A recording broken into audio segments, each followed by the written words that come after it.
Last time on Square Roots, Bowser feels the burn, Luigi falls into a pool of mucus, and the Toad Town shopping mall celebrates its grand opening. Later, Bowser practices the art of massage on a sexy block.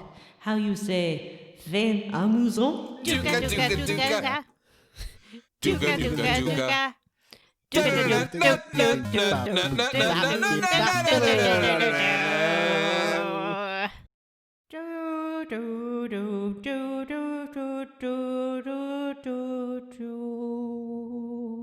Hello, and welcome to Square Roots.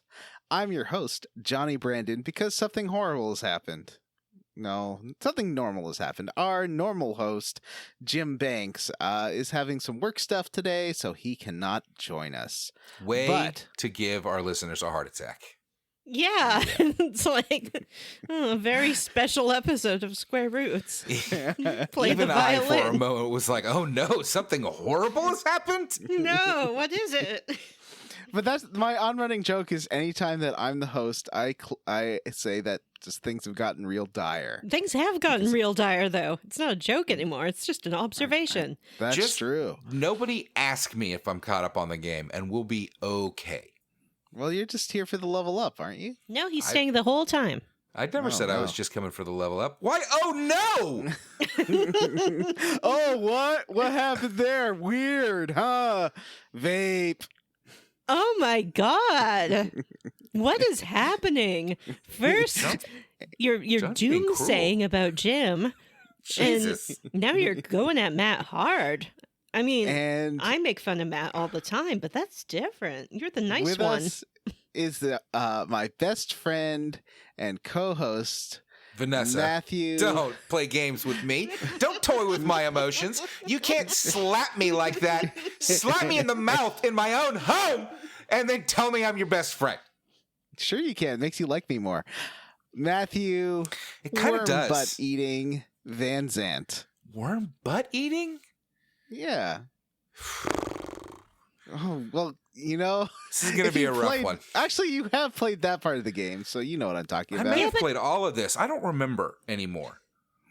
And also with us is everyone's favorite host, Vanessa. I'm everyone's favorite host, Vanessa. Sorry for this bit of a train wreck introduction, but on this podcast, we do play a classic RPG one chunker at a time, and this is chunker 4 for Bowser's Inside Story. So this is like a book club, but for games, or like a let's play, but for your ear holes. I played all the way up to Bowser's Brain. Sir, I played all the way up to Bowser's Brain. So you finished this chunker. I didn't play Bowser's Brain. Bowser's Brain takes 20 minutes or something. Okay. Don't worry about it. Don't worry about it. I was never the one that suggested I not record the entire time in the first place, John. Sure you weren't. All I'm saying Sure. is that way to make me feel unwelcome. Hello, listeners. I'm Matthew Van Zant, co-host of the Square Roots podcast, and I have a confession to make. What's that? I don't like this game. Oh. So, podcast hosts who like this game, raise their hands. John is Crickets. waving two hands emphatically in the air. No, I am not. He's jumping up and down. Yeah, he's like licking his mouth like he was Bowser about to consume Mario and Luigi. Yes. His tongue is just going around in a circle, like cartoon style. Is he? Yes, he is breathing fire. He is breathing fire. John likes this game so much, he's turned into Bowser. He's grown a tail, I wish. and he's twirling it around in the air. Only. Oh, now he's twerking, and his tail is like straight up in the air like a happy cat. That's actually I do really like- hot. I do. Wow, thank you. I do like if So you admit it. if Bowser goes to the buffet again, he just does some crunches to burn off the food. I made him eat so many extra foods. You just want to keep seeing him do. He looks so adorable doing those little crunches. He does look cute when he's chunky. Consensually chunky Bowser is cute. So before we get into the weeds with this bizarre game, although I think this game only has this chunker doesn't have as many kinks as the other chunkers. Oh, Really? it does. Come on. It has like That worm? Come on. Yeah, the worm stuff is there. But before we do that, why don't we talk about how the hosts level up? And as an apology to sassing Matt, how about you level up first, buddy? Apology accepted, John. You are my best friend. Who's present on the Ooh, you know what? podcast? I have a quick fun level up maybe. You know what? I ran across on Amazon Prime one night and watched half of and didn't finish. So big recommendation coming from Matt here. Bubblegum. No, not bubblegum. Appleseed. Y'all know about Appleseed? No. Well, I know about Johnny Appleseed. John, I can't. Well, that's Bubblegum Crisis. That's not Appleseed. Is that Appleseed? Is Bubblegum Crisis Appleseed? I don't think so. I don't know. There's a lot going on there that I don't know much about. But what I do know about is the old 1980s anime Appleseed. It was a staple of video rental stores in the 90s. Woof. I just dated myself. And I took myself out to dinner, and we nice. shared a bottle of wine. Anyway, How'd it go? I watched Appleseed, and it was fun. It's not a very good anime, but it certainly is one that I saw a bunch when I was young. Is it about Johnny Appleseed? Appleseed is an anime. It's like an OVA or whatever. It's like an hour long, and it is about two cops. One's a robot man. They're called like bio droids or something, and they're like, it's like a real racism allegory. The robots are like, the humans are like, it's Detroit Become Human, but from the 90s, or maybe the 80s. Yeah, the movie's from the 80s. And it's fun. John, do you know about Appleseed? Why am I doing all the talking here? Somebody help. I have never. I think we had the VHS, but I never saw it. And like we had it at the video store, but I never watched this one. The eyeballs on this robot look like every boss from like a TurboGrafx shooter. Like, it's got that kind of weird shading that they put on, like, mechanical eyeballs in the late 80s, early 90s. The things on the side of its head really act like bunny ears, kind of, which is a lot of fun.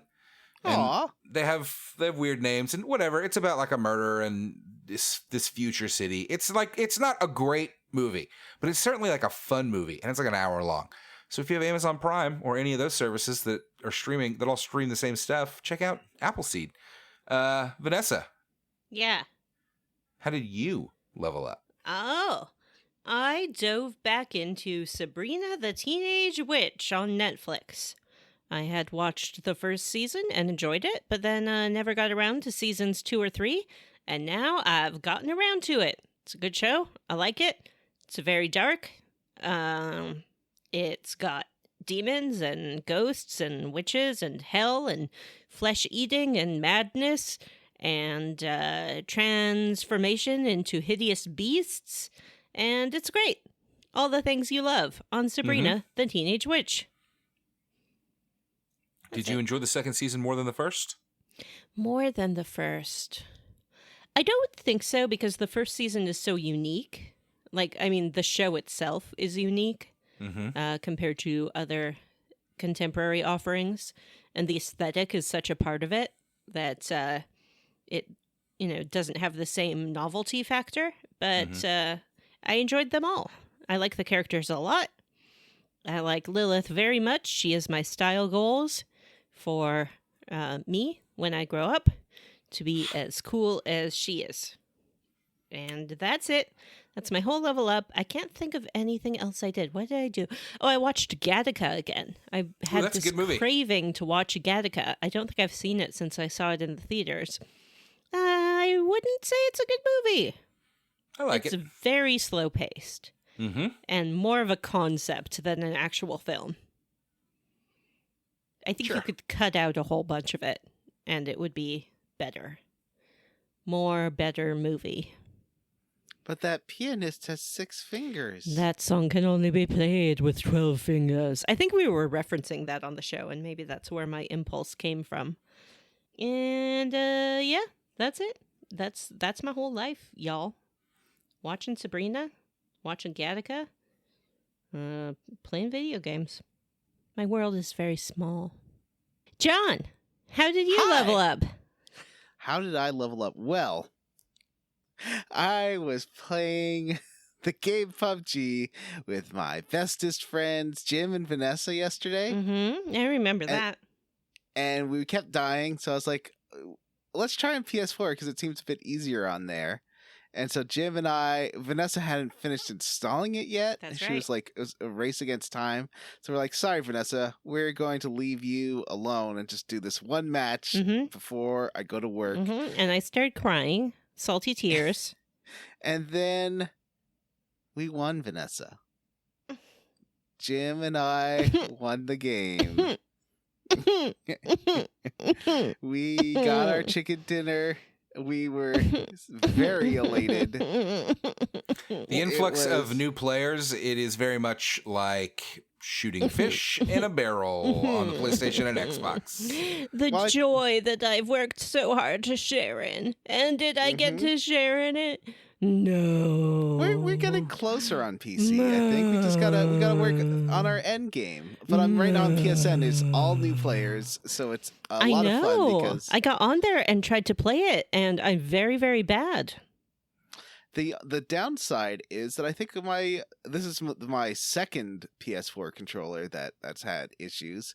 I think I need to get a third PS4 controller. Yeah, because it just keeps looking up all the time on the right stick, and the last time I ripped this is my fourth PS4 controller. I keep wrecking these controllers, friends. How are you doing it? I've never wrecked you play even a lot one. of games, man. I play a lot of games. This controller I've only had for a year, and But I you haven't have played dainty anywhere near- lady hands, and John That's has true. big old fairy claw paws. Fairy claws. I said hairy. Big old fairy claws. Yes, you have big My old fairy big claws. Fairy claws.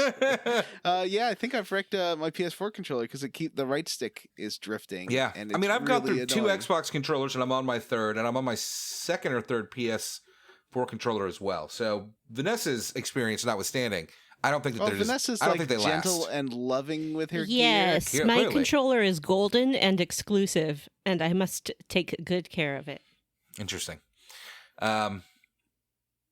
Yeah. Yeah, I wreck controllers. It sucks. I also wreck phones. Oh, that's another level up. I wrecked my BlackBerry. I think, it kind of fell on the floor. It fell flat, and it's in like a jelly case, but it's still, the keyboard doesn't work anymore, and this is a phone with a physical keyboard, so that part needs to work. So I have ordered a new phone through work, but there's problems there, so it might take a little while for that to happen. But yeah, I'm going to get an iPhone SE, which is the boring, safe, inexpensive choice. But there's a pandemic going on, and who knows? Vanessa was claiming she wants the entire film industry to stop because Vanessa wants me to go bankrupt. It's not what I claimed. I claimed that after the news of Robert Pattinson contracting COVID and shutting down the filming of Batman, the Batman, or whatever they're going to call it, that maybe now is not the time to be shooting feature films. What about TV shows? Oh, TV is fine. I mean, TV stars are a dime a dozen. Who cares if we lose one of those? You just don't want your precious sparkling vampire to get sick. Everyone knows that I'm the world's biggest twihard, and Yeah. I really hope that someday they make a film adaptation of the new Twilight book told from Edward's perspective with the same Ooh. cast. I know they'll have to CGI it a little bit to make him look young because unfortunately he's not actually 18 forever. But What's the name of that horrible child monster they had in the end? Renesmee. I don't know. It makes me laugh every time. You know, I read all of those books, and by the time I was halfway through the fourth book, I'm like, why am I doing this to myself? Why? But I was too invested. I had to finish. Oh, I also did something for Jim. What did you do for Jim? I watched the original Muppet movie, which I thought I'd never seen, but then a scene towards the end, I was like, oh, I think I saw this as a 12-year-old. So I have seen it before. The part with Mel Brooks was very, very familiar. How is that but- for Jim?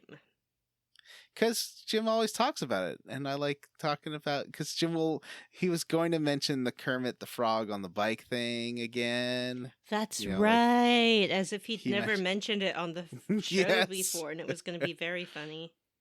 But did you know that I have kryptonite, and that kryptonite is the song Rainbow Connection. I remember once we were playing PUBG and you and Jim died, so I ran around until I found a little swamp, and then I crouched on a log and I sang Rainbow Connection in your honor, and we all sang together, and it was very touching memorial. It's a beautiful song, although I do have some questions about some of the later lyrics, like, do you hear voices? Was it? No, it's was it when you are half asleep? Do you hear voices? I hear them calling my name. Is this the sweet sound that calls to young sailors? The voice could be one and the same. Oh, but I had that song in my head for like the next week after watching it. It's a beautiful song. And if you ever want a good cry, Google yourself Jim Henson's memorial service and watch Big Bird sing Rainbow Connection in honor of Jim Henson. I don't think I can. I think that's part of the reason that song affects me so hard. But yeah, it's I love that song. I think it is legitimately one of my favorite songs ever. But Matt hates it so much that he walked away. Yeah, he hates Rainbow Connection. He hates the Muppets. He's like, Yeah. What is this hippy-dippy bullshit? The Muppets Why are you should singing get about real jobs. Rainbows. Matt's like, rainbows are yeah. Yeah. Be cool, Yeah, everyone. yeah, okay. So that's it for the level up. That's it for the level up. Hi, Matt. Hey, Do you want to go to Tummy Tome? you know I do. Won't you take me to? Tummy Tome. Won't you take me to? Tummy Tome. We'll talk about it, talk about it, talk about it, talk about it. Talking about tummies. Talking about Bowser. And then the skeletons came up from the ground and they pulled your hair. And your bones was the bones money. of money. All right, Vanessa, where do we go first in this Tummy Tome? Well, last time you remember we fought a giant robot and it fell over and we went inside its head. What is this robot called, you ask? Is that Vorception again? I guess. Can a robot commit vor? I mean, I guess they Maybe. can have the equivalent of a mouth, but can a mouth ever be artificial? Of course it can. What a thing to ask. Is it Vor when that Grace Jones garage head from that Citroen commercial eats Grace Jones driving in the Citroen into the garage mouth? Yes, but it's consensual. Okay. Yick's Tower is the name of this robot. Who is Yick, you ask? Yick is a ghost. It's okay, because he presents himself as a ghost immediately. No problems here. No, I would say he gives you a full minute of not knowing he's a ghost. He's clearly a ghost. He apparates He's a right in front of book. you. No, because it's a book you read, and then the book, projects Yick. That's true.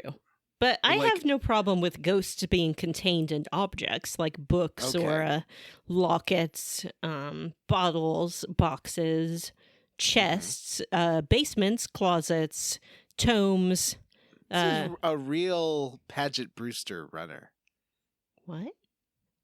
She on her show, what's the one she's in with Paul F. Tompkins? Mm-hmm.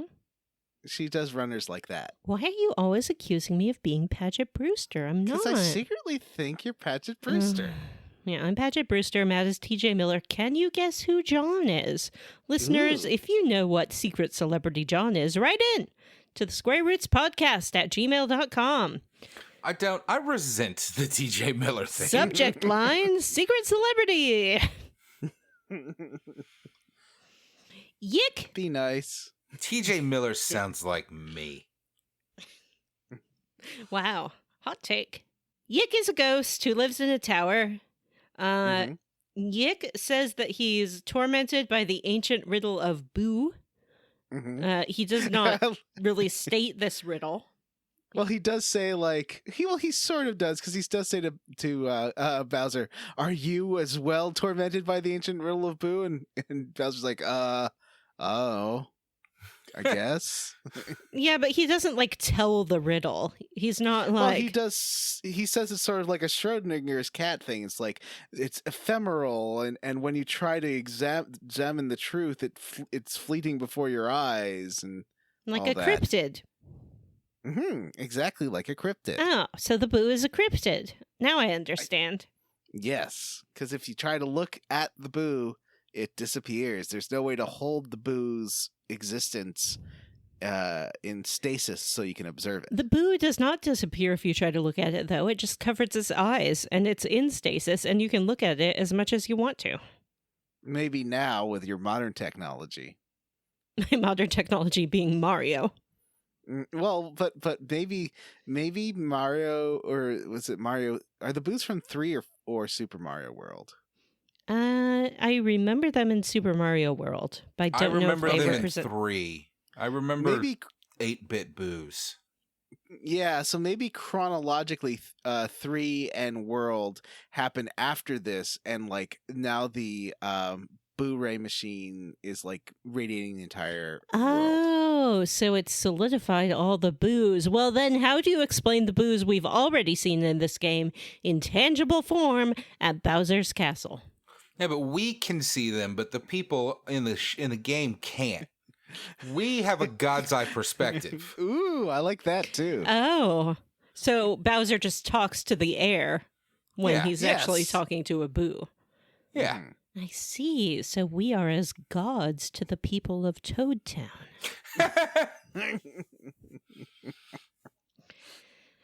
So he's created this machine. It's just a flashlight, and It is Wait, it's just a what? It's A an X-ray flashlight? machine. it's just a flashlight. A sex-ray machine? A sex-ray machine.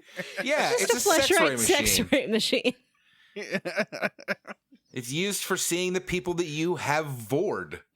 Mm-hmm. And Sex-ray machine. yeah, Yick gets Bowser to stand in front of the machine.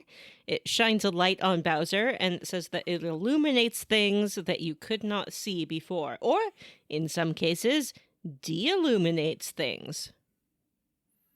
Ooh, I don't know what that means. It's like when you have something illuminated and then you de it. So it's de-illuminated.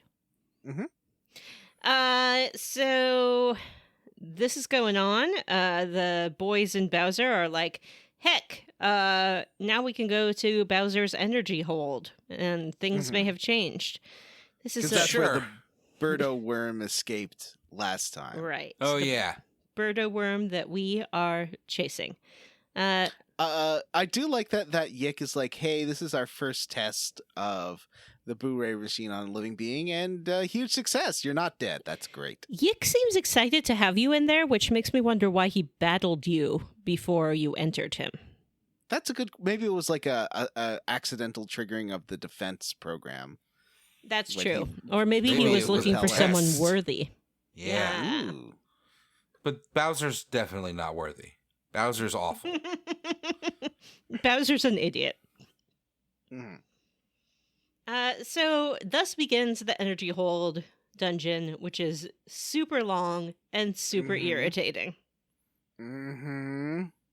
Like the water And puzzle. Don't hit that X button No, accidentally. Exactly. Because like the water puzzle, you have to move Bowser in front of and away from this Boo-ray machine to make platforms appear or disappear.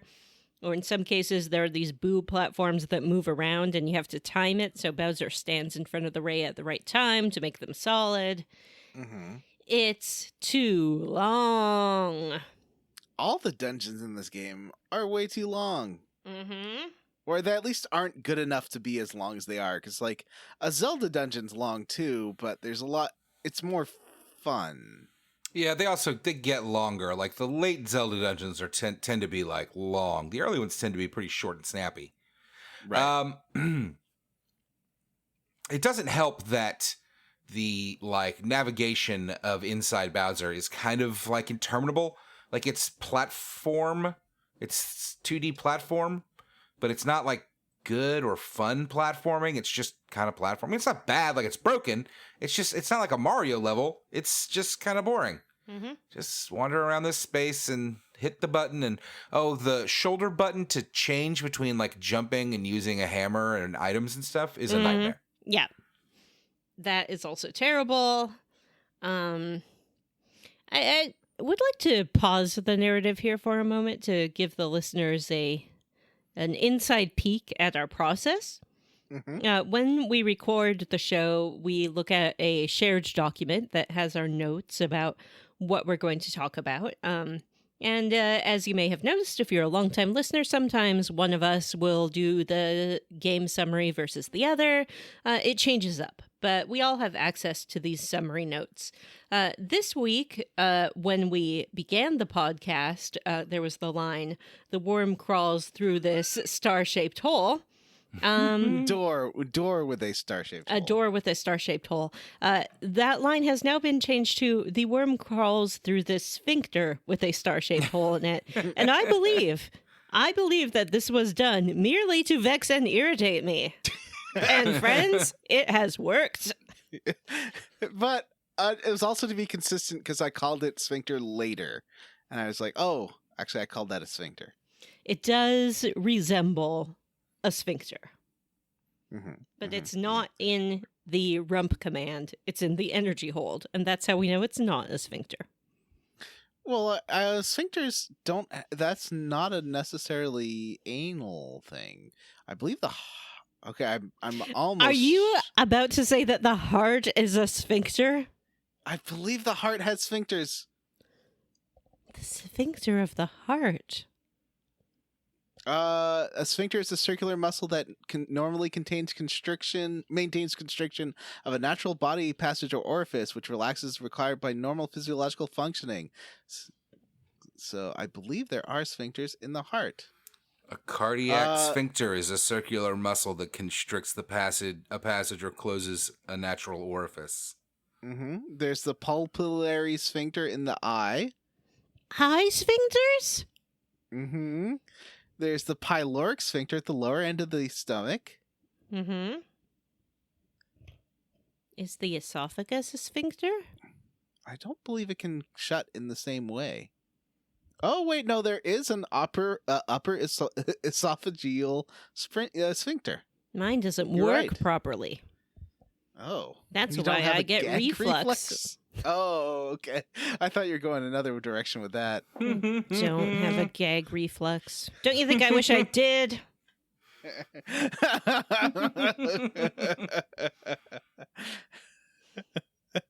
All right, back to the show. So you were telling us about this disappearing, reappearing block puzzles and the Birdo worm escaping through. So it looks like a little thing. It's like, oh, it went through that door. How? So you're like, okay, well, what do I need to do to unlock this door? Vanessa, how much work do you have to do to unlock Like the door? an hour of work going into these different rooms because there's this star-shaped thing above the panel. So you have to go into like 5 different rooms that represent the 5 points of the star and do different things in each room to make it appear. And sometimes you have to make a different shape before you can proceed, like a croissant? Like a croissant or a half star. And it takes forever and it is not fun or interesting. And that's what happens.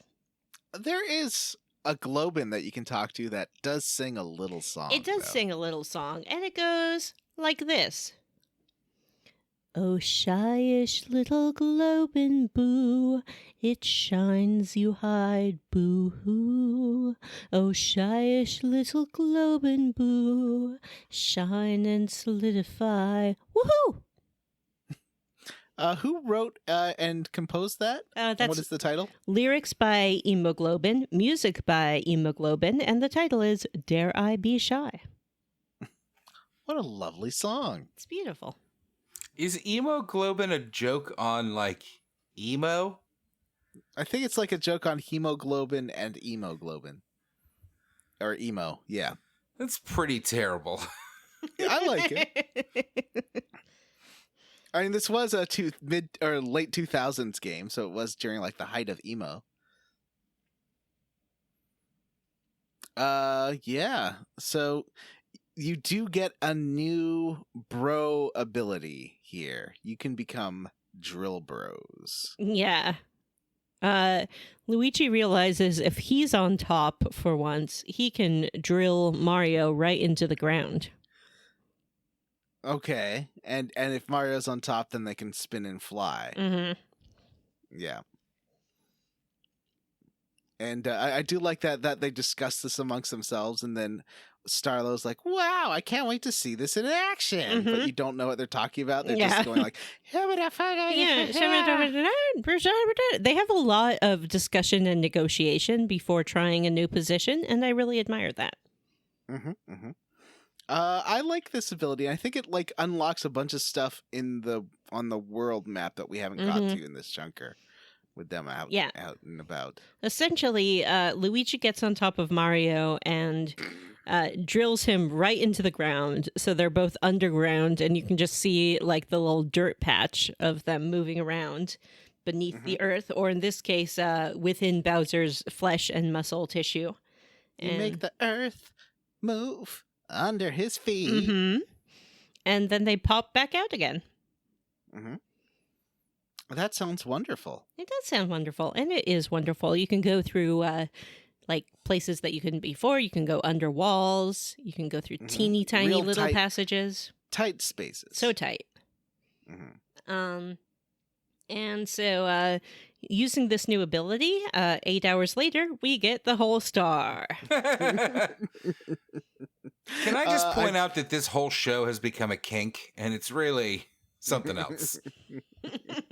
I don't know what you mean. We're just talking about the drill attack. Okay. So yeah, you do finally, and there's also like lots of encounters with like these things with bats and these other ones that these like little globins that have a little red or green ion around them, and there's so many encounters. Yeah, it takes a long. They all take a long time, and there are a million of them, and it's very frustrating. So when you get through the star sphincter, who shows up? Well, worm. Yeah. Oh no, Vanessa's eating. She's having a snack. Luigi sneaks up on it, and then the worm eats his butt. Luigi tries trapping it in his hat, but it escapes. He tries again. The worm is eating his butt. Hat escapes. The worm farts in Luigi's face. What is this game? And this whole... Sorry, John. I want to say that I went into this seeing in our group text chat that the worm was going to eat Luigi's ass and then fart in his face. I didn't take that literally. But that's what happens. Like Luigi tries to trap the worm under his hat on the ground. The worm burrows into the earth and pops out behind Luigi, and it just sucks itself right up onto Luigi's butt and hangs there. And Luigi gets very confused about where the worm is. This happens several times of the worm like getting on his butt and getting off again. What, 5 minutes? Eventually, Mario. I think it's the best cutscene in the game. It is great. Yeah, they don't change tactics at all. Eventually, Mario notices that the worm is sucking Luigi's ass, and they get the worm off him, and the worm like crawls into this little tunnel, and Luigi gets on his hands and knees to try to get it, and the worm farts right in Luigi's face. 2 questions, but I can't ask them. Yeah, I can answer your questions there, little lady. I would love that, Sam. My 2 questions are, I guess it's 4 questions, because I would like to discuss both ass sucking and farting. Is this a kink? And have you heard of it? Well, normally we like you to answer those questions first, and then I can maybe elucidate the scenario All if right. you prefer. As to the first part, I would not necessarily call that a kink, because millennials have gone ahead and mainstreamed it. I don't, well, maybe more zillennials, and I don't think they're actually doing it. I think they just like to talk about it. Of course, some people do it, and if you do, you should be really hygienic and careful. Keep that bottle of Listerine right by the bed. But, yeah, I don't know if you could call something that's sort of a normal piece of the encounter buffet a kink. I suppose it's still outside enough that you could. Secondly, as to the second part, yes, I have heard of it, and yes, it is. Well, I happen to know a little buckaroo who went on a date with a fellow, and then turns out that when this buckaroo suggested that the fellow be the recipient of this, the fellow then ended the date immediately and kicked him out of his domicile. I think it's fine, but it's niche enough that you should really lead with that. Like, if you're looking for a partner to do that with, look on FetLife or something like that. Don't just go on a date without advertising first what it is you want to get up to. Now, I would say in some communities it is a much more accepted and normal practice than in others. Is this when the worm turns into Sailor Moon, or is that later in the game? There's another dungeon before that happens. Oh. Now, Vanessa, I know you're trying to avoid the second question here. Mm-hmm. When it comes to face farting, Mm-hmm. Is it a kink? Yes. But how do you feel about it? I read this ye olde letter once, and I wish I could remember who it was from and who it was to. It was some author from the 1800s, and he wrote it to his wife about her fragrant farts and how much he loved it when she did a little toot in his face. So this has been around for a long time. I would say so has the butt licking. That both are quite literally centuries or millennia old ways of enjoying yourself, especially back, 100,000 years ago, or 100 comma or 1,000 years ago. You may not have had a lot of things to do. That's true. So you had to get very creative. Exactly. I'm glad you can see it my way, little partner. And yeah, it is a perhaps one that is not discussed in polite society, but that does not mean it is not common. This feels like a great time for me to go. No, come out. I, for one, do not abide by it, but it exists and it is fine. If you I don't enjoy it, and have they a enjoy problem it. with like consensual just about anything. I talked last time about some kinks that I do not like, even consensually, because I don't believe they can be done safely. But yeah, this is perfectly safe, again, if you practice proper hygiene. Take a shower, scrub a dub, put the Listerine next to the bed. Now, before I ride off into the sunset, I do have a question for you, little lady. Uh-huh. Were you surprised to see farting in a game made by Nintendo? No, actually. Because I think that farting is, through our Western eyes at least, very juvenile humor. And Nintendo I associate with more juvenile themes. So I was okay with it. Actually, now that I think about it, I believe one of Wario's constant moves is his farting. So that does track with Nintendo canon and even Mario canon. Yeah. So no, it's a pretty normal thing. It's a thing that is universally almost considered to be amusing. It is the... I hate to be scatological here, but oh my God, please don't. Are we supposed to surmise that this worm did suck up Luigi's No, farts what? and then shoot him back at Nah. him? All right, and I will see you another time when you have need of a cowboy who can explain some kinks. I never want to see you again, Sam Elliott. Goodbye, Vanessa. Goodbye forever. Good timing, Matt. Thanks, Matt. Good timing, Matt. So, I thought, well, at least, we've done all the main requirements of this dungeon. This dungeon is over. Thank God. Now, but then the worm farts in your face, and guess what, Vanessa? What? More dungeon. No. I think this is maybe a 2-hour chunk of the game. It's really long, and it really does not warrant it. So eventually you catch the worm. Well, you don't really catch it, but the worm just gets annoyed at the chase. Yeah, the worm is, she's irritated by these two men following her around, which I think is completely fair. She's made it clear that she doesn't want to interact with them. So who is this worm? I think Matt should talk about it, because this was Matt's favorite part of the game. It was my favorite part of the game. It's Wisdom. Wisdom is that little worm that you've been chasing, but now after you fight it it's tiny, and then after you hit it, it turns into Sailor Moon. It's great.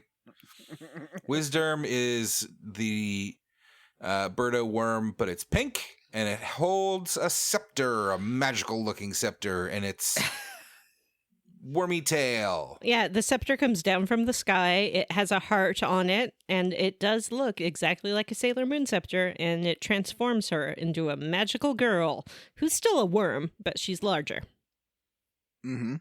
That's not the final transformation, but you do get to battle this beautiful Sailor Moon worm. And Wisdom, we should mention, although the doctor had said it previously, is a sage, which is, I guess, like one of the wise, holy people of the Mushroom Kingdom. It makes you wonder about the mystical and religious leanings of the Mushroom Kingdom. So they do have these sages. It who I guess are makes me wonder about the base intelligence level if this is their sage. Why do you say that? I'm just saying, I don't see this worm do anything particularly wise. It does guard the Star Cure, and it does... I guess it doesn't hold the scepter in its tail so much as the scepter sticks out of its... let's call that a... rear bottom orifice. sphincter. Yeah. Matt has sent a gif of this worm, and he is absolutely right.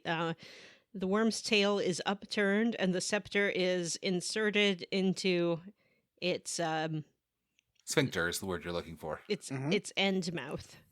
End mouth. I do like that the Birdo worm does have like glamorous star eyes. It's wonderful. And a big yellow bow. Yeah, and a big yellow bow. It's a fun... This is the best thing in the game, okay? This is the best thing in the whole game. I really enjoyed it. Everything else is trash. Yeah, this fight was definitely a high... After a terrible dungeon, this boss fight it was short and, well, at least on easy. I have switched it over to easy. It was short and pretty great. Like, this did not take me very long to defeat. Then what happens? You kill Wisdom. Mario rips the scepter from its back sphincter and that's not shoves what it in its happens. eye and screams with rage. And then the game switches to first person and you're playing Doom. And it's cool. Wow. No, Wisdom morphs into what can only be called a real sexy butterfly. And then... Okay. Just the sexiest butterfly. Is and then that it's what like, it could only be called? Is a sexy butterfly? Yes. And then Wisdom does ask you to stop following her around because it's creepy. I do like Wisdom's manner of talking where the last word of every sentence, she really elongates. So be like, why are you following me? This is creepy. What are you doing? It's kind of how I talk, actually. It's true. When are we do- recording? Why do we have to? That's true. Yeah, Game is Vanessa's only here because we berate her creepy. into it every week. Listeners, you should Yeah. be very grateful. Fine. Vanessa, have you ever thought about morphing into a sexy butterfly? Vanessa means butterfly. What do you think Oh. If about anybody's that? curious what Jim is up to, he is having very sexual reactions to the pictures of the worms that I'm putting into. Oh our goodness, chat. he is. Wow. He did write, oh God, yes. I mean, "umph" might be the the least sexy fucking word I've ever heard in my entire life. "Umph" does not sound good. I use unf all the time. I think that Jim is sitting in front of his computer looking at these images, biting the palm of his hand. With He rage and likes, jealousy that Wisdom. that we removed him from the group for this episode. Sorry, Jim, but you know what you did. So anyway, Wisdom was pretty great, but we defeat Wisdom, and then what happens? John? You're back in the Dempsey Woods, and after you escape from the tower, because for whatever reason, defeating Wisdom. Well, wait, am I missing something here? You are missing something. Wait, I thought where'd it go? I have a whole thing about. I don't think Something you do. happened to it. It's gone. Well, I wrote it out because there's a whole bit here. You wrote you can get through the woods more easily now with new abilities, but you didn't talk about how you get them or what they No, are. Okay, well I'll talk about it now. All right. So at the end of the, I must have cut instead of copying something. That's what happened. So at the end of this dungeon, you do come upon I guess a nerve cluster, and then I always call him Todrick, but his name is Toadsworth, I think. Mm-hmm. The one who's got that weird speech thing that he keeps saying, and I'm trying to remember what it was, not indeedly do, but something like that. Right. So he shows up and he's like, hey, this you can actually harness your drilling power and drill into these synapses, and I think this should unlock an ability with Bowser. And you start doing it, and Bowser's like, I feel great. And- Yeah, Bowser loves it. Mhm. Whatever area you're stimulating, he is into it. Yeah. And then cut to Bowser, and Bowser's like, hey, thanks for this. And Chippy / Starlo comes out. It's like, hey, so we're giving you this smash ability. He's like, well, how do I do it? And she's like, I don't know. And then, so then Toadsworth starts explaining how to do it. And Bowser's like, who's that? And Chippy's like, I just have a cold. It's me. Yeah, it's me. Pay no attention to my different voice. So Toadsworth explains to Bowser how to jump and press buttons with his body in a body slam. Body slam time! You've been seeing these giant buttons around the map this whole game, so you knew that you were going to get something that was going to let you smoosh them. You know, part of me recognizes what's happening here in that this is a very Metroidvania style game mixed with what should be a fun, snappy combat system. It actually is an amazing concept for a game. It's just not good. It's just too long. The pacing sucks. Yeah, I think you're right. Problem. Yeah. So after you escape from this tower, after pushing this button with your body, you head out to the Dempsey Woods, and I think at this point, oh yeah, okay, I know what happens here. So you escape from the Dempsey Woods, and from the tower into the Dempsey Woods, and Bowser sees a little minion with one of those little sleeping caps on. He's like, hey, it's Private Goomp. Mm-hmm. Where's Sergeant Guy and Corporal Paraplunk? Are these the same three that we ran into before somewhere? I have a vague memory. I believe so. I think they're the ones when you were finding the bonsai bill. Right. And also, bullet bills have arms. Bonsai bills do not have arms. Interesting. So that's where I got confused. The bullet bills must have been part of a disarmament program. Wait, no, but they have arms. The bonsai bills must have been part of a disarmament program. Oh! Thanks. I think a couple people sent in that note, but I believe I remember definitely Chief Hazard did send that in. So thank you, Mr. Hazard. So they had retreated into the Dempsey Woods after the last time Bowser got all giant and started smashing things, and Bowser explains the situation, which takes long enough that there is a fade out and fade back in. Mm-hmm. And then Goop's like, "Hey, do the star cures look like this?" And he his word balloon has a little picture of a star cure in there, and Bowser's like, "I don't know, I haven't seen it." Yeah, he's like, I don't know what a star cure is. Bowser. He says that some guy named Cuzzle gave it to him on Black Beach for doing a puzzle. Mm-hmm.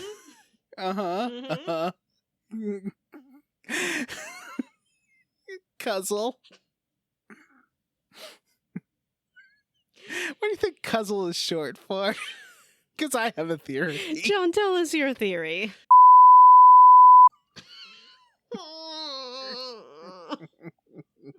Matt. He's gone, Vanessa. Why does Matt keep walking away and leaving me alone for this? So then a bird comes in calling FYI, FYI, I really FYI. liked this. And it's actually Dr. Toadley's messenger, and says that the second sage is a sea Koopa named... Hey, Matt, do you know what the sea Koopa's name is? What is it, John? Cuzzle. It's a fun name. John has a theory about what it's short for. Can you guess? Mm-mm. Yeah, Matt, do you know what Cuzzle I think is short for? Mm-mm.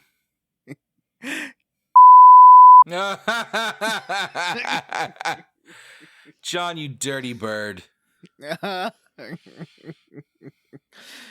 So Bowser is furious because Dr. Toadley lets it slip that Mario and Luigi already have the first star cure, and he's like, "Well, I'm gonna beat them. I'm gonna head off to." He keeps calling it Bowser's Castle. He is Bowser. Well, that's what it's weird. Shouldn't he call it My Castle? No, it's Maybe like he's if not you the grew first up at Bowser. The Brandon estate, you would be like, I shall go to the Brandon estate. I think I would say I'm gonna go to my estate, but whatever. I'm not Bowser. I must return to Pemberley. I am not ostentatious like Bowser and Bowser's Castle. Are we sure Bowser's not a title? You know what is a title? Cuzzle. I am the 8th Cuzzle in a long line of Cuzzlers. So, Goomp says, "Okay, well, I'm gonna go find Sergeant Guy and Corporal Paraplunk."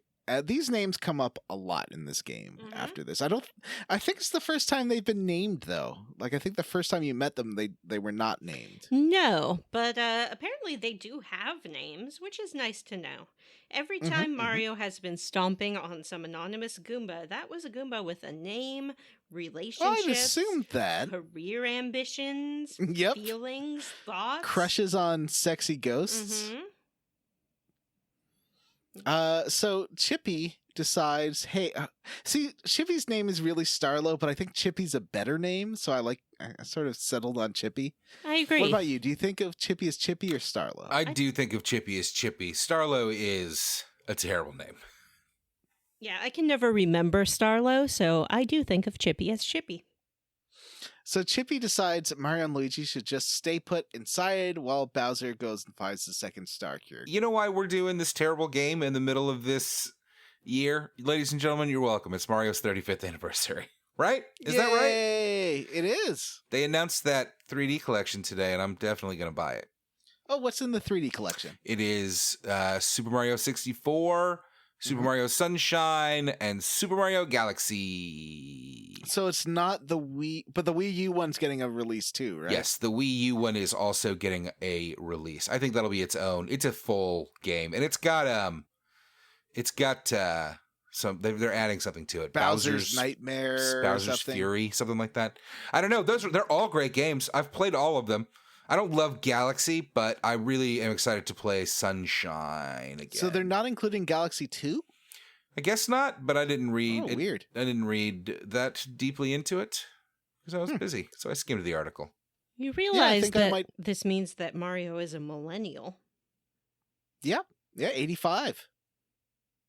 Mario's from 81 with Super Mario or regular Mario Brothers. 35th anniversary this year, so that is what, John? No, what is okay, 2020 minus 35? Let me talk about this for a second. It is the 35th anniversary of Super Mario Brothers. It is not the 35th anniversary of regular Mario Brothers. Are you Don't referring try to sass me on that. Jumpman? No, okay, which is also true that Donkey Kong in 81 was definitely 81. But when did Mario Brothers come out? I think Donkey Kong is the first. No, that was Yeah, Jumpman. I think you're right. But it is Mario. Yeah, so it's regular Mario. regular Jumpman. Mario Brothers, which that's the one where you got the pipes and the turtles, but it's not like it's not side scrolling. That one came out in 83. So, but yeah, I think 81 is the first Mario appearance. Then 83 he got his own his game about him and that was the first appearance of Luigi. Do you believe that men and women born in that time period qualify as the micro generation that is sometimes described as people who grew up without the internet, but then were teenagers when the internet became prominent in homes, and so are equally skilled with technology like millennials, but have the same memories of a pre-technological time as Gen Xers? Yeah, I think 3 out of 4 hosts would qualify as being in that general micro generation. I'm not a big fan of micro generations. Generations are already arbitrary in length. Yep.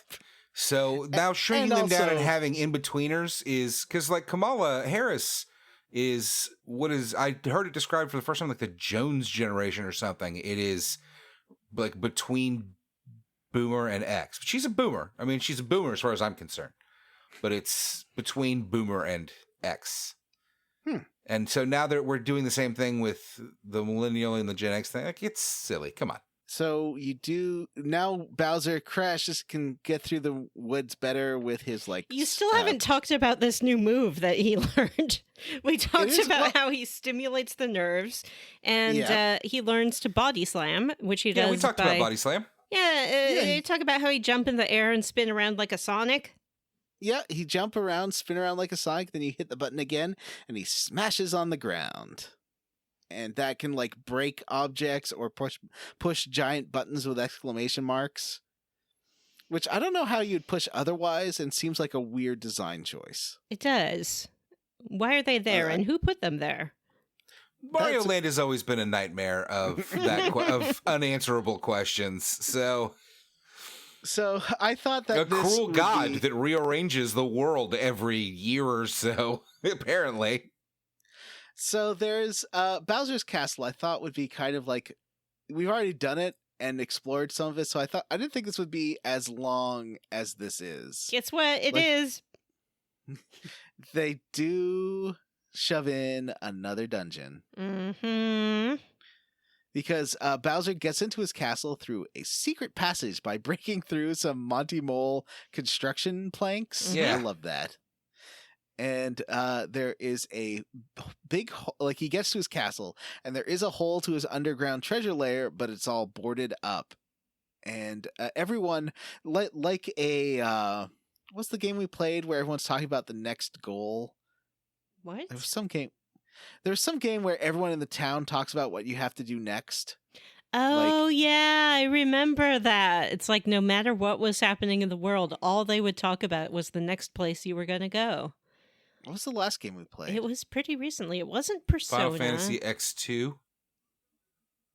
Was it I don't X2? remember what game that is. I don't think it was X2. What did we Yeah, play before X2? Well, that was Final Fantasy VII. Was it Final Fantasy VII? I don't think so. What did we play Sounds- before Final Fantasy VII? Star Wars. It definitely was not. I think it must have been X2 of everyone talking about the next place you have to go It to. sounds like something that would happen in X2. Yeah. Yeah. I guess. Well, unless we can think of a better answer. That's what it is. Yeah, so everyone's kind of tells you, everyone in the castle, other than talking about how amazing Fawful is and all their own personal feelings about the Fawful show they just witnessed and how life-changing it was. Which I guess all they saw was Midbus and Bowser battle each other. And they didn't even get to see Bowser eat himself into hyper-obesity. So, I don't know. But everyone really loved that show, basically. And they do keep talking about the statue up on the balcony that Bowser absolutely needs to check out. Yeah. So Bowser, They're like, it's so good. Oh my God. Bowser heads over that way. But you can stop at the buffet on the way. And which I is great. did.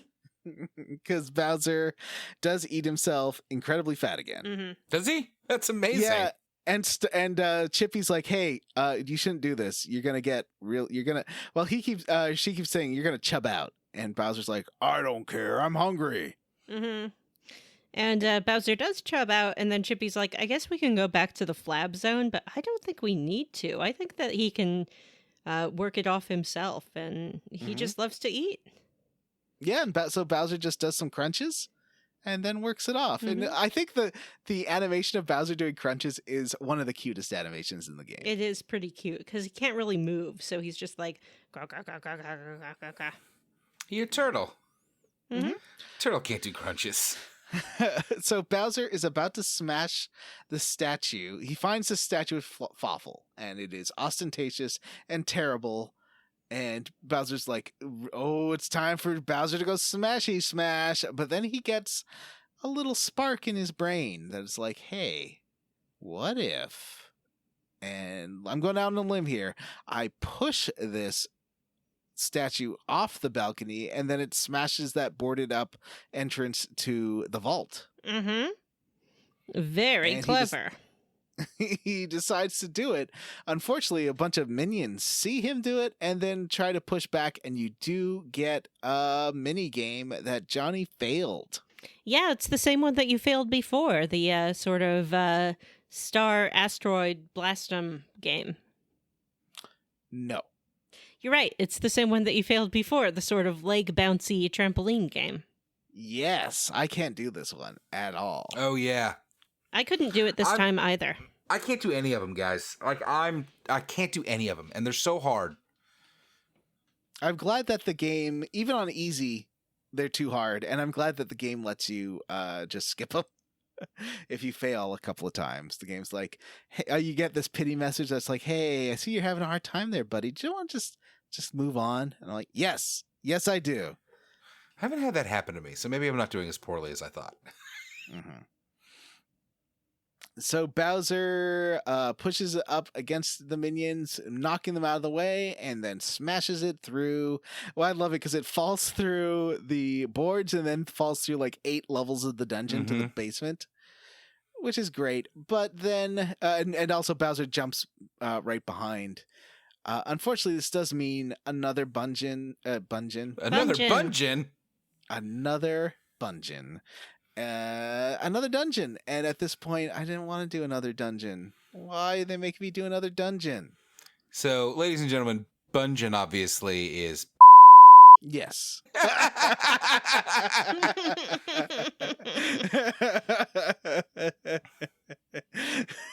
So Vanessa, did you have problems with one non-skippable bit, the little elevator thing you gotta bounce on? No. Oh. I mean, it was a little hard to master. I had to try a couple times, but I wouldn't call that a problem. I would just say that's more like a feature of the game. I just found it frustrating. I thought it I'm was not okay. good at it. I was watching the rock vehicle, San Andreas, while I did it. So that's the association I'll always have with that. Do y'all ever play a video game while you're watching something and then, like, if you go back to it, you can't excise the memory of the game and the movie from your mind? Oh yeah, like Star Trek. There's a Star Trek Next Generation episode, Measure of a Man. I was thinking about playing Wolfenstein 3D while that was on. Or like albums. I used to listen to a particular Coldplay album while playing an old SNES game, and now that's the game's official soundtrack in my mind. Don't at me for listening to Coldplay. I'll do what I want. Well, Resident Evil 1 in 1996, I was playing that, and my sister was listening to U2. So, like, I have Sunday Bloody Sunday, like, as totally tied to Resident Evil 1 in my head. That's a cool Listeners. album choice. Yeah, Allison's got a good taste in music. Allison sometimes listens to the show, so shout out to my sister Allison. Shout out to Allison. Wow, wow, Yeah. wow.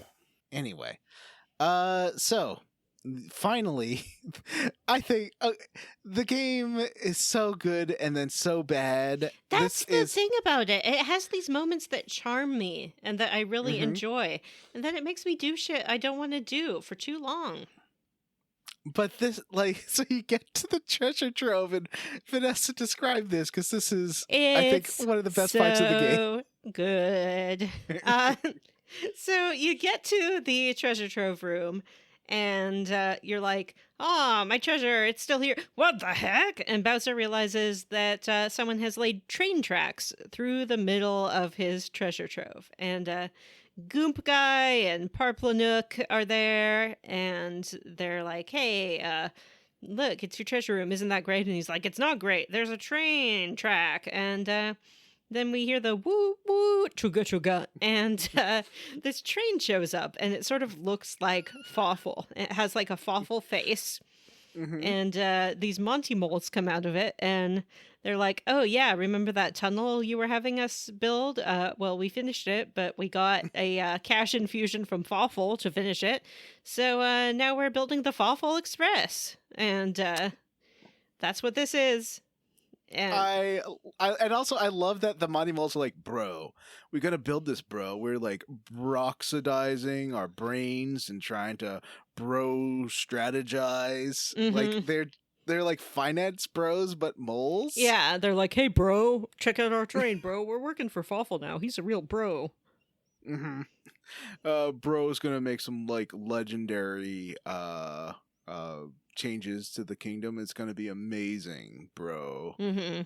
Or bro-mazing. Let's do He's it, just bro. gonna deregulate everything, bro, and then the money will just trickle down, bro. And 30 years later, everything won't be terrible, bro. Fawful is really like shaking up all traditional industries. He's really Fawful's a disruptor. Injecting just a lot of cash into the economy and avoiding labor laws. We're basically independent contractors, so Fawful does not have to provide benefits to us. Yeah, but that's cool. We don't want any handouts, bro. So Bowser is upset about the train, but he does see a Stafe, and he's like, "Oh, I bet the Star Cure's in there. I'll just walk across these train tracks and get it." And the moment he steps onto the train tracks, the train takes off and slams into him, and we have like 6 screens that Bowser crosses of him just getting smashed through rocks. It's amazing. And the whole time he's like, "No!" And then he like but he's slowly starting to hold back the train until he like trips on a tiny little rock. And then he just gets splat into a wall. Yeah, he dead again. Yep. Wow. Time to stimulate the rump command again. Hey. So this is great. Bowser gets big, and we have our second train battle of this podcast after Final Fantasy VI. Remember what I said earlier about how Sailor Moonworm was the best part of the game? This is pretty fucking great. It is pretty great. Amazing. You do stomp on the Goombas. You do, right? Is this the one where you stomp on them? I think it's the bombs you stomp on. You chase the train down and hit it. Yep. And you get shot by missiles. It's crazy. Well, first you got to do another Bowser revival with hemoglobins, and then Bowser gets big. Yep, he gets so big and fat, and you are going to battle this train. The train is running away from you. It is heading for a rickety bridge that it knows won't support Bowser's weight. And the Monty Moles are like, bro, are we going to be safe from this Bowser? And the other one's like, yeah, bro, his punch won't hurt us, so as long as he doesn't use his flame attack, we're totally fine, bro. And you've got 100 kilomoles to defeat the train. What's a kilomole? I think it's the Monty Mole measuring Equivalent system. of a kilometer. All right. Gotcha. I didn't have a problem beating this fight, but I did miss one time, and it seemed like the train was almost at the end, so I think you only get like a little bit of leeway to do it right. I missed twice, Oh. and you get a lot of leeway. Like, it gets to the end, it's like, almost there. It gets to the end real fast. Okay.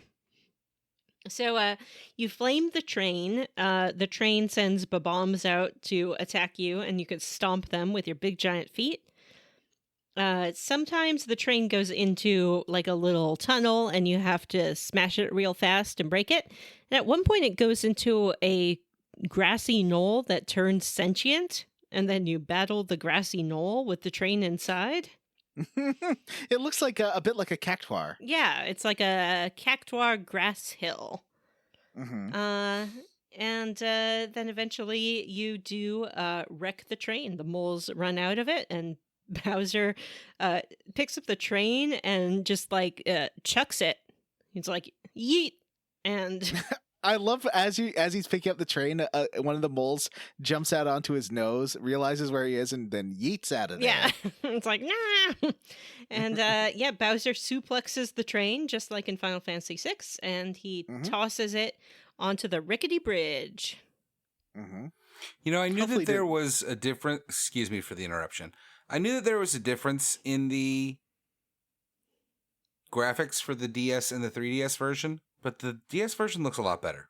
The DS version is much more like classically pixely looking, and it's very smooth and fast.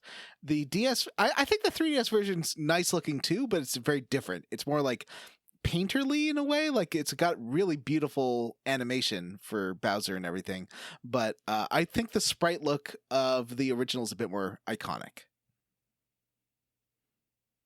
I think the 3DS remake is generally regarded as uglier. Oh, interesting. I think they're both good looking games. I haven't had any objections to it. Look at how cute Fat Bowser looks in the DS version. Oh my gosh, he is cute. I changed my mind. That's adorable.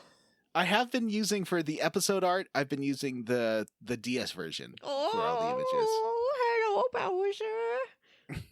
Look at his chubby cheeks. I haven't mentioned during this whole thing, but the sound effects in this game are great. And that kind of goes without saying with any Mario games, but Mario games just get sound effects right. They're so much fun and nice to listen to. Which sound effects do you like? Like boink and bloop and badink and all of them. You're right, though. Mario games do get sound effects just perfect. They're, obviously, some of it's iconic. And yeah, this game does sound great. And even, I talked a little shit about the 3DS versus the DS, but even the 3DS version, it does look good. I like it. It's a good game. I love when Bowser It's a terrible game. It's a nice looking game. It's a frustrating game because at some parts it's just not fun to play, but then it just charms and amuses. Yeah, I feel like the plot is like a boring, predictable slog, but then every once in a while it's like really funny. Something really stupid will happen that'll really make me like laugh.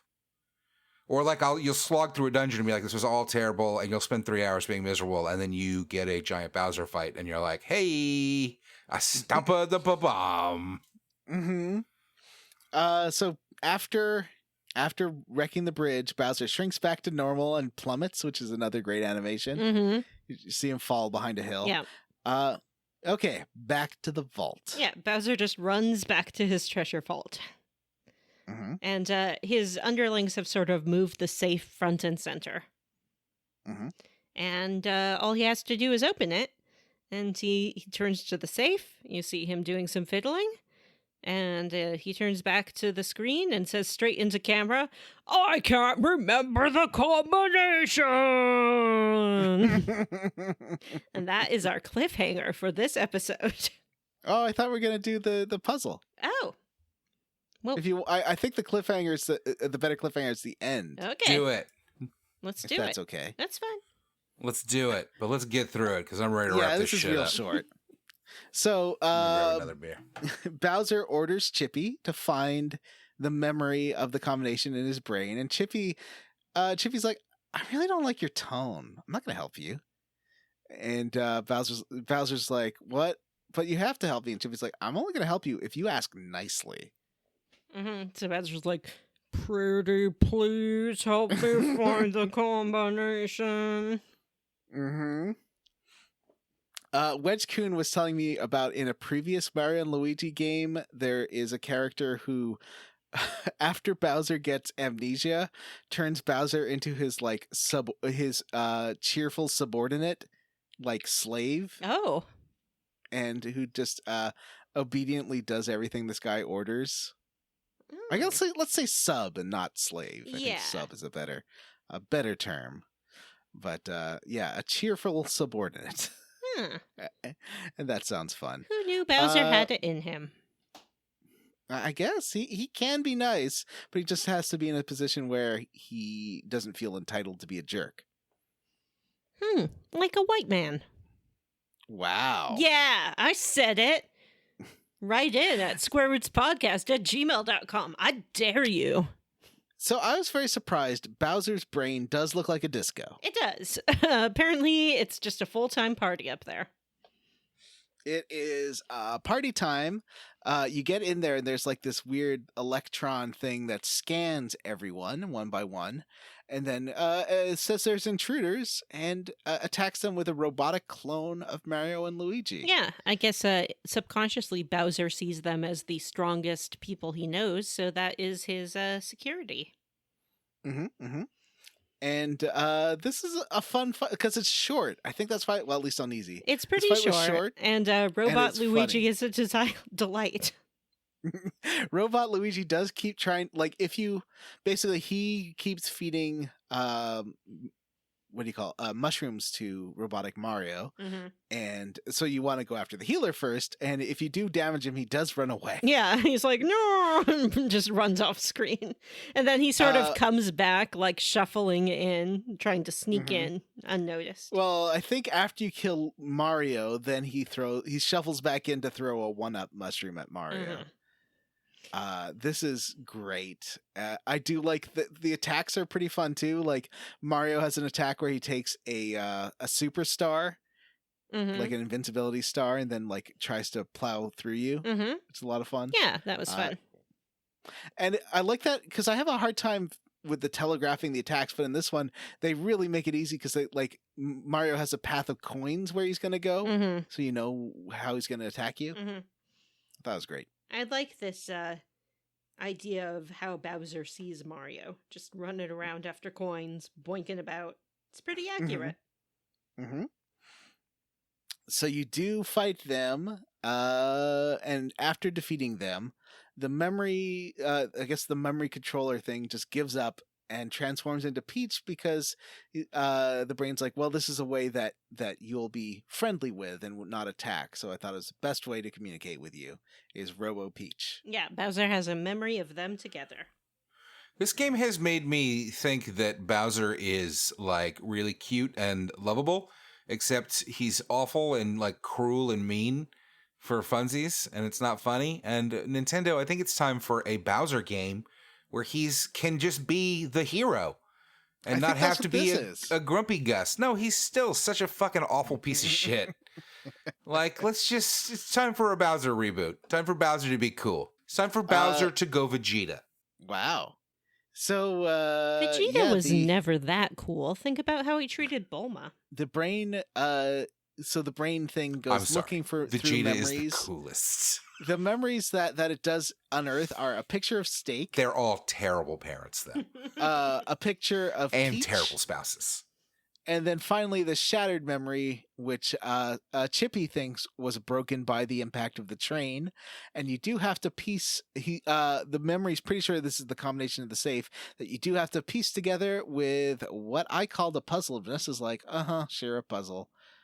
Vanessa, it's a puzzle. I was so happy because John was like, yeah, you just have to do a puzzle. And I'm like, oh, sure. Like any video game. Yeah, you do a puzzle. No, John was talking about a puzzle.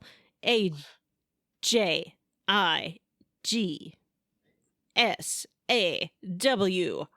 Puzzle.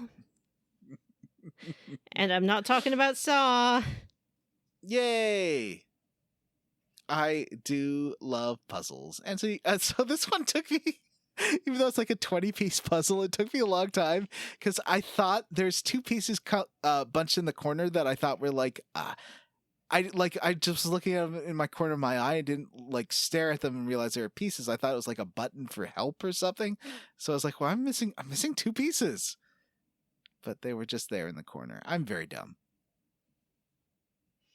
It's kind of a hard puzzle because it's like torn up pieces of paper instead of a real jigsaw. Mm-hmm. But I loved it. It was relaxing and fun. Mm-hmm. So Bowser does get the combo. They put it back into his brain storage, and this unlocks the safe. The Star Cure is there, which is awesome.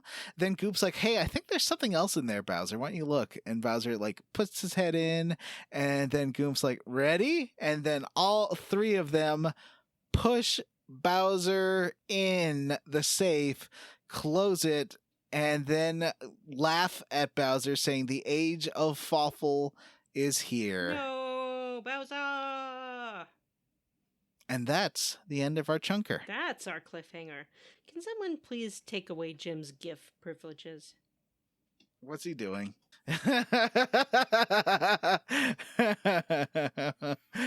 Oh, Yeah, boy. don't send Cuzzle gifts to the chat, Jim. That's just a warning / request from your Square Roots co-hosts. Or you won't be on next week's episode. You know, that's all I'm saying. You know what you did.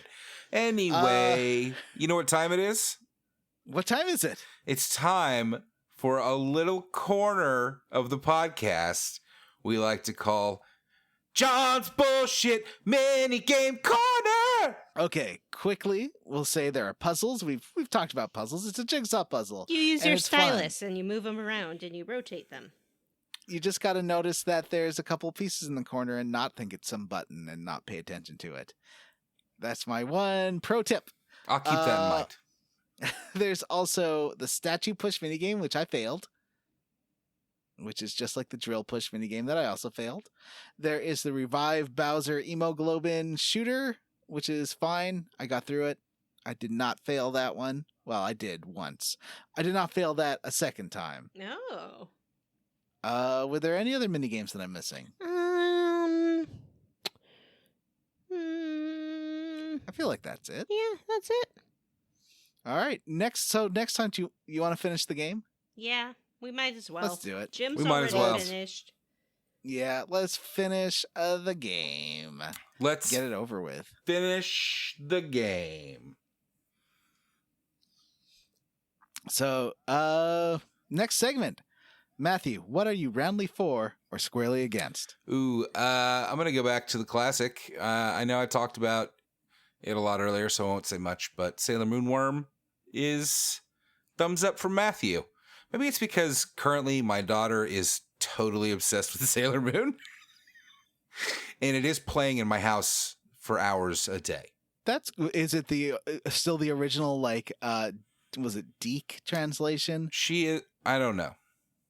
Like The one where it's like fighting evil by moonlight, winning love love John, I by do not pay daylight. enough attention to it to listen to the lyrics to the never songs. running from a real fight. She is the one Is called the one named Sailor Moon. Moon. I don't know. Who's It your certainly favorite Sailor has. Scout?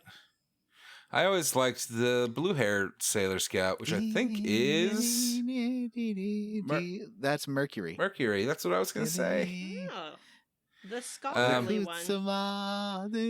She is not watching Sailor Moon Crystal, which she says looks terrible. Oh, I think which is that's funny. The new one. It is a reboot, yes, and it is apparently she is not interested in it, and they all look like freaky aliens, judging from what we've seen of it. So it's fun. She kind of hate watches it. Actually, it's funny. I think maybe it's the first time that I've seen her watch something where she's like, "This sucks," but I love it. It's pretty My funny. brother had all the episodes of the like a fan sub of the show before it came out in US and Canada. He had it the Japanese fan sub version. So I heard Wow. that Japanese theme song dozens and dozens and dozens of times. That's crazy. Yeah. Yeah, that's a class. That's one classic anime. I've been on my own little classic anime kick. Actually, I have been watching a ton of. There's a ton of it on like Prime. That's like I mentioned Appleseed and like just a bunch of that era of stuff, and it's been fun. Anyway, hey, nobody cares about that. John, how did you level up? I am squarely against. I'm squarely against just how long these dungeons are, especially that Boo-ray dungeon was so long.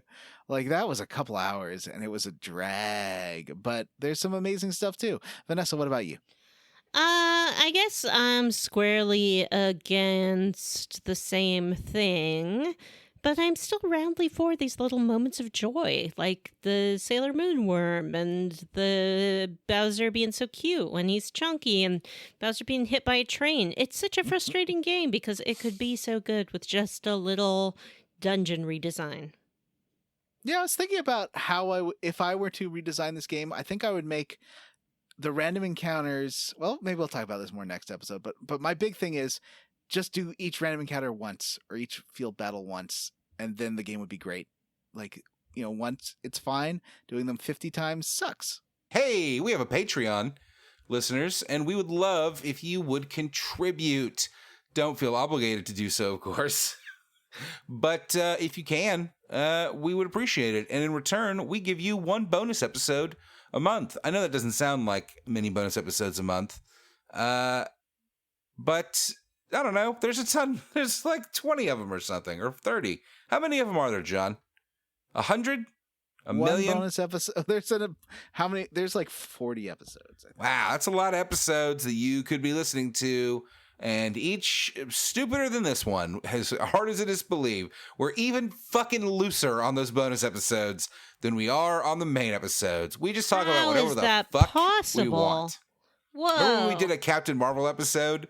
And Yeah. because we recorded it on April 1st and we are dickheads, we actually never talked about the movie and just kept talking about other shit. Yeah. What a delight that was. Hey, anyway, that is the $3 patron level, and we also have a $5 patron, super patron level, where we get where we do votes, and you can come and vote on the next game we play. All right, not the next game, but like one of the next games we play, because I think the next game we played we already announced is Chrono Cross, and you know what? Chrono Cross won a vote 2 years ago, and we never played it. So anyway. I don't know if you're selling the Patreon as well as you could. I mean, this is why I can't be in sales, and this is why Right. Jim does this part of the show. Because That's I true. feel terrible asking people for money in any way, shape, or form. I don't feel I should have to ask. We All right, we're know not about going to your have kink. another Fendom discussion. We're not going to do it. We're not going to do it. Man, my dreams.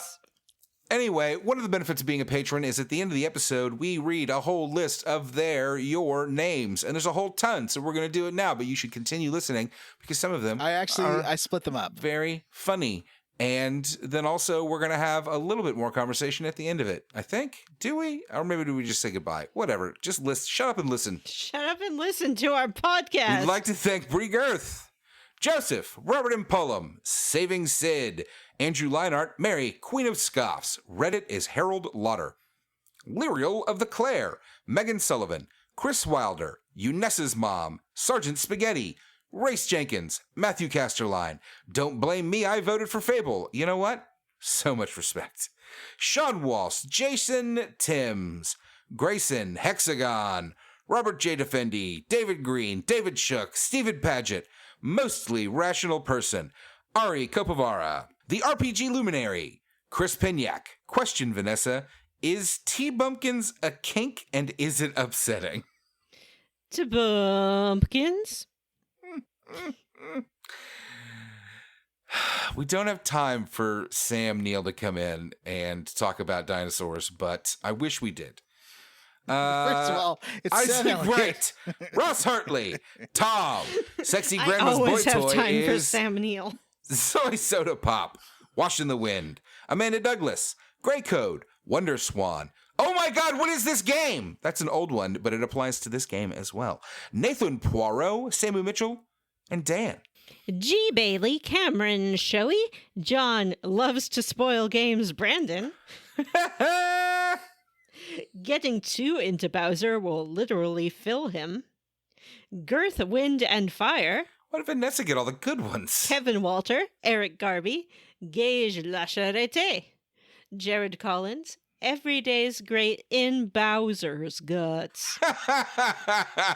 Hudson Roth, Vor never changes. Chief Hazard built Jordan Ellsworth. Baby Talk make me die a little. Jake Dickerson. Oh, wait, I should reread that. Baby Talk makes me die a little. It does say baby talk makes me die a little. Die a little. Baby Talk makes me die a little. Makes me a die a little. Make me I'm cutting this whole podcast if you don't stop right now. Jake Dickerson, Aaron Bachman, Florian Jonas, Kramer, Tracy, Andy M, Hormy,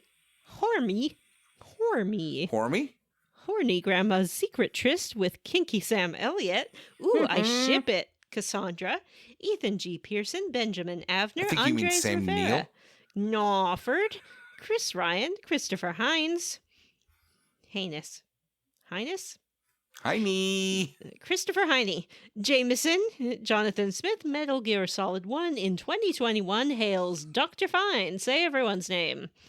Cyril the Wolf, Ron Stu Skeel, Play Mother 3 or Quit Now Frauds, William Westgard, Matt is TJ McMillerson III, Wedge Kuhn, Justin Ham, Matthew Newland, Joshua Bennett, Sam Harrison. You can get a brand new copy of Chrono Cross on Amazon right now for $10 at the time of this name change.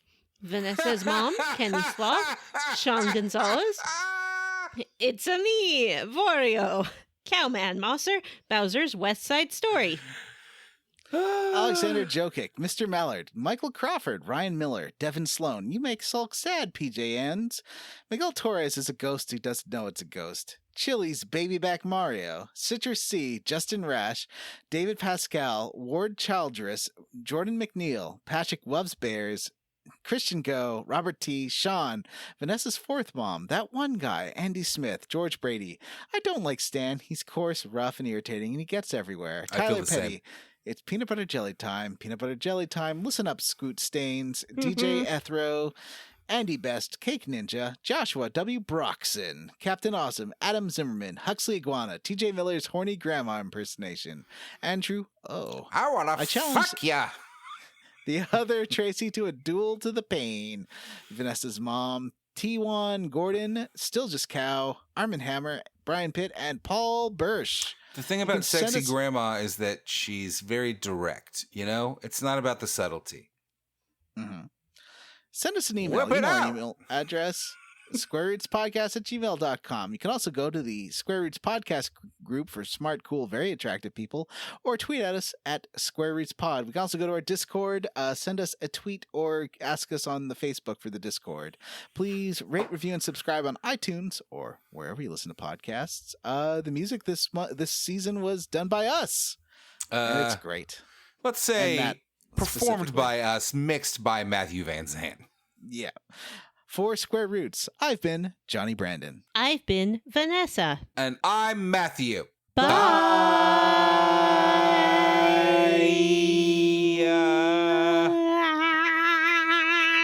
Stop. Swing your arms from side to side. Come on, everybody. Let's do the Mario. Duka, duka, duka. Duka, duka, duka. Duka, duka, duka.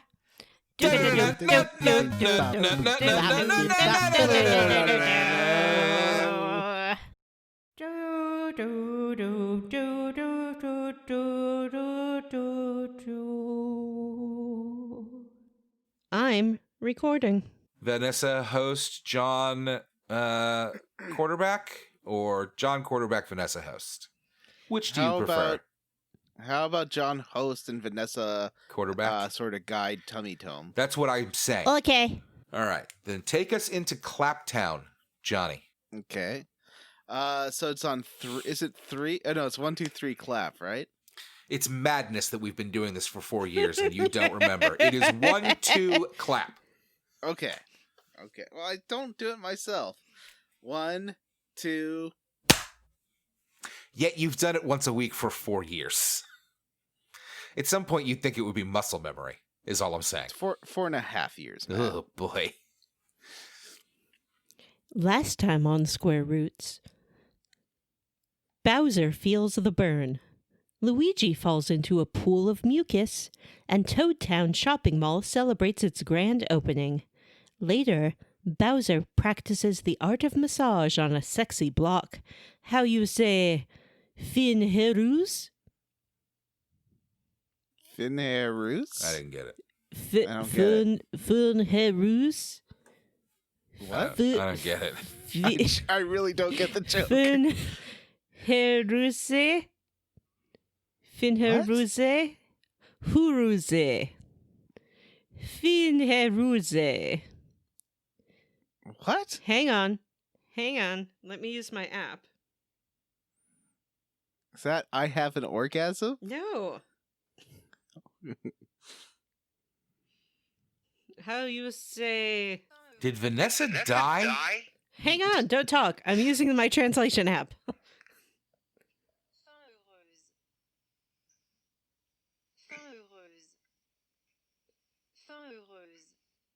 Oh, amusé? Should be like fin amusant. Hang on. I know what she's saying now. yeah, that's what I'm saying. We are still in the last time on. How you say it, John? I would say fin amusant. Like fin and then amusant. How you say fin amusant? Start over, Vanessa. That is not going to edit that together. Fin amusant. Last time on Square Roots, Bowser feels the burn. Luigi falls into a pool of mucus, and the Toad Town Shopping Mall celebrates its grand opening. Later, Bowser practices the art of massage on a sexy block. How you say, fin amusant? I still don't get it. Tell him what it means, John. Happy ending. Vanessa.